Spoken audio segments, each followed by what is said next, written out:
जब आप यहाँ से रानाघाट स्टेशन पे पहली बार गए, ठीक है? उस वक़्त आप भूखा पेट थे, रात को सोए थे कहाँ पे? कैसे आपका उसका रात को कैसे खाना खाए? कैसे आपका गुज़ारा हुआ वो थोड़ा बताइए? क्योंकि हमें भी अरे जानना है कि रानाघाट स्टेशन पर आप जब पहली बार गए, उस वक़्त आपका फ़ीलिंग कैसा था कि यार मैं तो आ चुका हूँ, अब मुझे यहाँ पे रात गुज़ारना है, आज घर ही नहीं जाना है। वो सिचुएशन थोड़ा-सा बताइए? गाइज आप सभी लोग तो जानते होंगे, मैं भी गया था रानू दीदी का घर। मतलब दीदी के साथ तो बातचीत नहीं हो पाया। आज से मैं लगभग 7-8 दिन हो गया मैं गया था और रिटर्न भी आ गया था। दीदी के साथ तो बातचीत नहीं हो पाया, तो मुझे तो उस टाइम तो मुझे बुरा लग रहा था कि मैं इतना दूर से गया था। मतलब 600 से 700 किलोमीटर होगा मेरे घर से दीदी का घर। आप लोग तो जानते होंगे, वो वाला वीडियो भी देख चुके होंगे आप लोग भी। तो मुझे कुछ अंदर से कुछ फीलिंग्स हो रहा है कि मुझे सही नहीं लग रहा है। फीलिंग्स जो है मैं जाके कुछ गलत किया कि सही किया, मतलब मुझे कुछ समझ में नहीं आ रहा है। जहाँ पे भी बैठता हूँ वहीं पे मुझे कुछ ना कुछ रियलाइज़ होता है कि मैं जाके कुछ गलत तो नहीं कर दिया ना। तो इसीलिए मुझे आप लोगों को एक सलाह मांगता हूँ कि जाके वहीं पे कुछ गलत कर दिया कि सही किया था। आप लोग प्लीज़ गाइज कमेंट करके ज़रूर बताना रानू दीदी जो है कैसे भीख मांगते थे, और वहाँ पे जाके कुछ अच्छा अच्छा भी लोग भी वीडियो बनाते हैं। मेरा भी यही मकसद था कि सभी लोग तो जाते हैं घूमने के लिए, दीदी के पास जाते हैं, वो कैसा सच में कैसा है। मैं तो ऐसे ही वीडियो में बोल दिया था कि नहीं मैं नहीं जाऊँगा, तो फिर भी मैं गया था दीदी का घर। मुझे उनके साथ तो बातचीत नहीं हो पाया, तो इसलिए मैं तो वापस आ गया था। मेरा घर से भी कॉल आ रहा था कि कब आएगा कब आएगा, मैं इसलिए मैं घर आ गया था। तो मुझे तो उनके साथ बातचीत नहीं हो पाया। तो उसी दिन से मैं जाके कुछ परेशान सा लग रहा हूँ मैं, कि सही नहीं लग रहा है मुझे। जहाँ पे भी बैठता हूँ, घूमने के लिए भी जाता हूँ, मुझे मेरा मूड ऑफ रहता है। उनके पास कुछ नहीं है, फिर भी उनके पास जो फेमस होने के बाद भी लोग जाते हैं, उनके साथ क्या क्या होता है क्या नहीं होता है।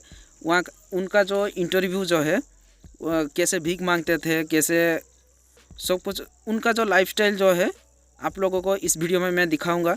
कैसे भीख मांगते थे रानाघाट स्टेशन में, कहाँ कितना टाइम खाते थे, किस टाइप का भीख मांगते थे, आप लोगों को मैं डायरेक्टली दिखाऊंगा इस वीडियो में। क्योंकि मैं ये वाला क्लिप बहुत मुश्किल से मिला है मुझे। तोतन भैया तो आप जानते होंगे, मैं उनसे भी रिक्वेस्ट करके मांगा था ये वाला वीडियो। भाई उनके लाइफस्टाइल के बारे में जो कुछ भी है भेज दीजिए, मेरा व्यूअर्स लोग भी देखेंगे, मेरा सब्सक्राइबर लोग भी देखेंगे। बाद मुझे बार बार सा परेशान कर रहा था, तो आप वीडियो देखने के बाद मुझे कमेंट कर देना मैं जाके सही किया था कि गलत किया था। गाइस मुझे भी ये बात को लेके मैं थोड़ा सा परेशान हूँ, तो इसीलिए आप लोग के साथ मैं शेयर किया हूँ। तो चलिए वीडियो को देख लेते हैं। जब आप यहाँ से रानाघाट स्टेशन पे पहली बार गए, ठीक है? उस वक़्त आप भूखा पेट थे, रात को सोए थे कहाँ पे? कैसे आपका उसका रात को कैसे खाना खाए? कैसे आपका गुज़ारा हुआ वो थोड़ा बताइए?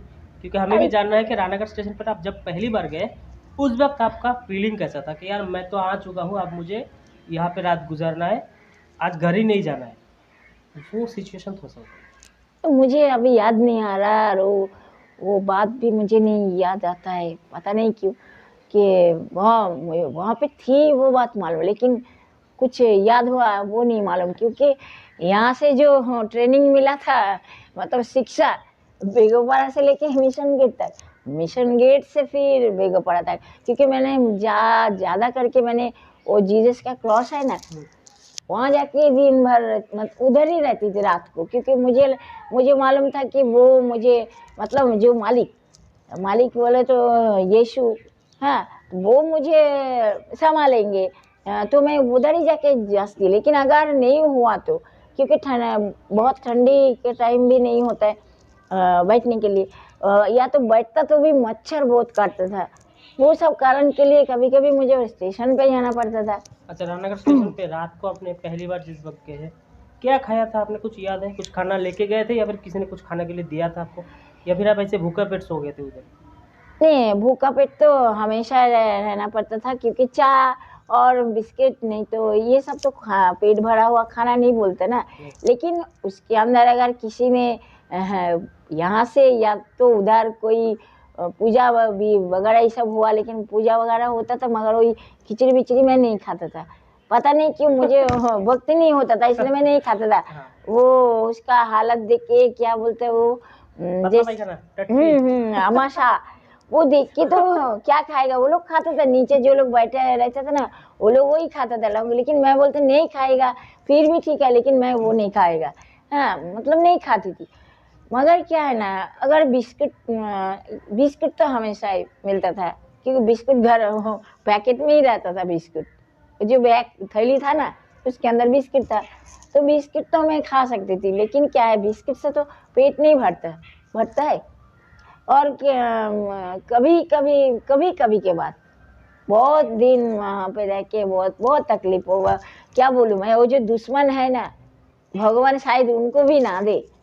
मैंने मेरा जो दुश्मन या शत्रु बोलता है ना, शत्रु भंग उसको भी ना दे। मतलब उतना मुझे तकलीफ हुआ था, खाने को नहीं मिलता था। वह क्या खाएगा, वो चाय और बिस्किट, बस पेट तो तो नहीं भरता उससे। पेट नहीं भरता। और फिर अगर कभी कोई बिरयानी दिया तो आज आज बिरयानी मैं खिलाऊंगा आपको। आज मैं बिरयानी खिलाऊंगा रानाघाट आपको। स्टेशन आज से मैं दीदी लाके को बिरयानी खिलाऊंगा, मैंने बोला है। आज मैं लेके आऊंगा, दीदी को खिलाऊंगा भी। भले ही दुकान बंद हो जाए, शाम को भी मैं आऊंगा, लेकिन दीदी को देखे तो दीदी को बैठ के खुद तो खिलाएंगे। रानाघाट में बनाएगा और यहाँ लाएगा क्या? नहीं, इधर ही दुकान है ना, दुकान से आज इधर ही है किधर ना, पीछे? हाँ, थोड़ा दूर जाना पड़ेगा, लेकिन मैं लेके आऊंगा। हाँ, ठीक है। अच्छा दीदी, रानाघाट स्टेशन पे बहुत से लोग बोल रहे थे, मुझे पूछ रहे थे कि आप भीख मांगती थी। ठीक है, तो ये सुनने में खराब लगता है, लेकिन एक्चुअल में आप कैसे? हाँ, भीख मांगती थी, सही बात। क्योंकि परिस्थिति तो भीख मांगने का था। जो लोग कैसे? जिन्होंने अल्लाह के नाम पे? नहीं ऐसा नहीं बोली, अल्लाह के नाम पे भी नहीं बोली, ऐसा हाथ भी ऐसा नहीं फैलाया, मगर बोली मुझे भूख लगी है। कोई जान पहचान वाले मिल गया, उसको बोली मुझे भूख लगी है, तो उसके बस में जो होता है 10 रुपया या 20 रुपया, उसके मन में जैसा होता था वो देता, वो भी बहुत जान पहचान वाले को।